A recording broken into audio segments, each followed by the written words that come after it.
Okay, so nandito tayo ngayon. Meron tayo sa ating video ngayon na isang 12 volts bulb, no? And meron tayong power supply. So meron tayong gusto mangyari dun sa ating 12 volts bulb.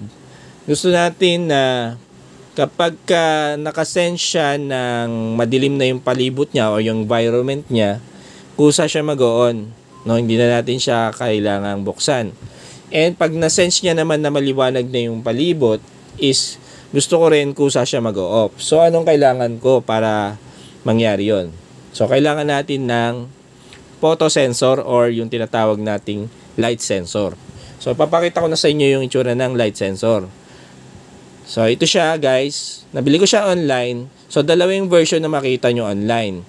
Isang pang DC na 12 volts lang and isang pang AC na 220 volts. No?